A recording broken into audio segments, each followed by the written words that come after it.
So Hector, you're the man they chose to tell their story. How did that happen? Oh, well, the miners, while they were still trapped underground, had a meeting, decided that they would sell the book to one person. They reached out to some lawyers and talent agency, and I was recommended as someone who spoke Spanish and would be sensitive to these working guys who had a story to tell.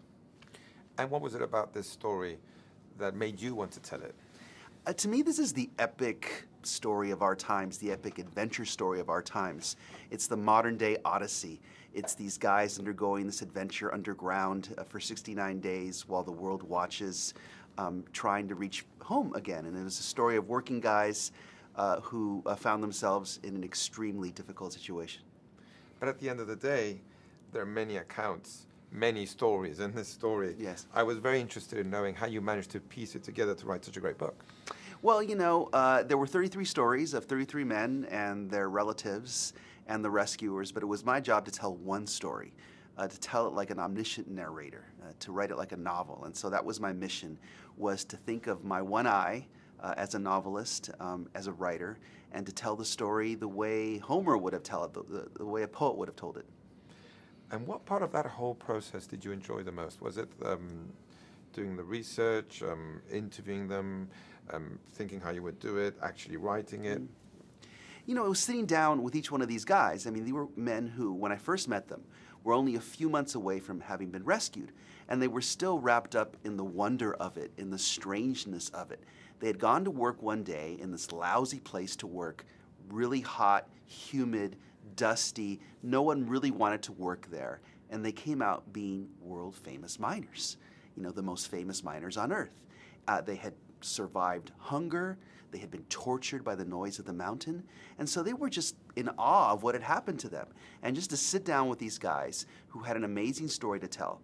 A lot of them were kind of broken, emotionally broken by what had happened to them. They cried in their first interviews with me.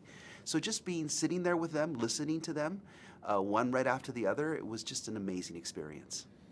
And how did that experience make you feel? What impressed you the most of what you heard? You know, I realized that the love that we have in our lives is the best thing about us. You know, because these guys, they're trapped. For the first 17 days, they don't know if they're going to get out. They're dying of hunger. They're sort of like in a coffin. And what do they think about? They don't think about the money they made in their lives, the number of homes they had, the women they slept with. They think about the good things that they did in their lives, the people who loved them, who made homes with them, the children they brought into the world, because that was really the best thing about them, and that's why they wanted to go home. And so for me, that was the lesson of this story. It's a story about guys who want to go home, and these women who love them even though they're knuckleheads. You know, these guys, they're flawed, they drink too much, they're angry, they're tough guys, they're knuckleheads, but these women, they want them home. And so that to me was the sort of lesson of the story for me. So you wrote the book Deep Down Dark, and then you were approached about the movie. How did that happen, and what were your concerns? Well, we were working together from the very beginning. As I was writing the book, I was sharing my pages with the filmmakers. This is a very unique thing. We were both doing the book and the movie at the same time. I did many interviews with a screenwriter or a producer present, worked with a director also. So it was wonderful to see the way in which these extremely talented filmmakers were going to take this complicated story, the story that I was learning and they were learning at the same time, and bring it to film. It was an incredible challenge, but I think they did a wonderful job.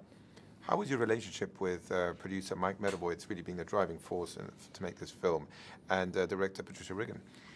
This is Mike Medavoy's love poem to Chile. Mike Medavoy grew up as a teenager, as an adolescent in Chile. Not many people know that. He's fluent in Spanish, and he wanted to make this movie because he wanted to leave a tribute to this country that had brought him so much. He is a wonderful man, a mensch, dedicated. He fought for this movie to get it done. A lot of people told him it would be impossible to get this movie done, but he fought for it and he got it done.